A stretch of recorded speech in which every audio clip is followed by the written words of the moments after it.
Lancée en 2012, la Seat Leon va prendre sa retraite à la fin de l'année. Pour fêter dignement cette fin de carrière, le constructeur Iber lance une version très spéciale de sa Leon, la Cupra R, limitée à seulement 799 exemplaires, dont 30 en France, une version vitaminée de 300 à 310 chevaux. Notre essai tout de suite sur Moteur Légende.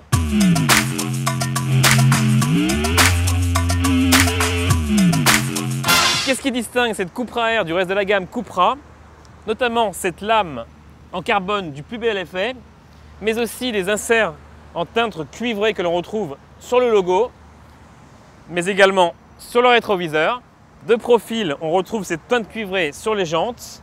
L'auto est aussi mieux assise sur la route avec ses élargisseurs d'ailes qui lui apportent un côté beaucoup plus dynamique. Un côté dynamique qui est aussi accentué par ses bas de caisse très réussis.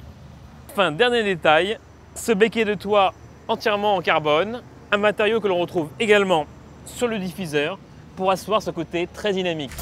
Selon le constructeur, ces évolutions ne sont pas juste esthétiques puisque l'aérodynamique a été améliorée de 12% par rapport à une Cupra.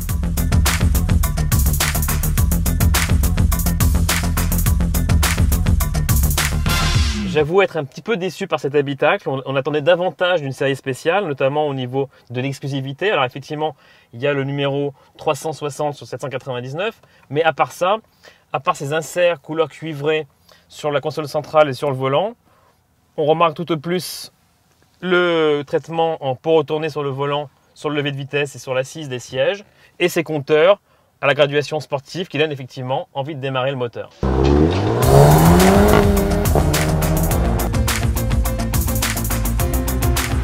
Particularité de la Seat Leon Cupra R vendue en France, elle n'est disponible qu'avec la boîte DSG à 6 rapports, ce qui limite sa puissance à 300 chevaux.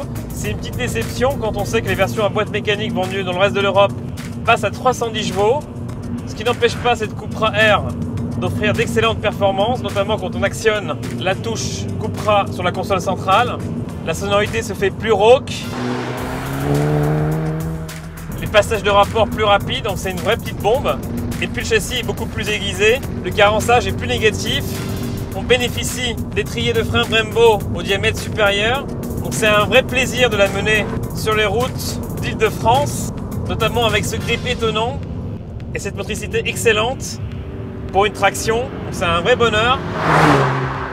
Reste que la direction manque encore de feeling pour une sportive de cette trempe. C'est un point sur lequel Seat devra travailler pour la prochaine génération. La lecture des tarifs a de quoi donner la jaunisse. La Seat Leon Cupra R est en effet vendue 45 775 €, soit une augmentation de 8 465 € par rapport à la Cupra. Certes, l'équipement est plus riche, mais la pilule est difficile à avaler, d'autant que la version à boîte manuelle de 310 chevaux est indisponible en France. Il faut vraiment avoir le coup de cœur.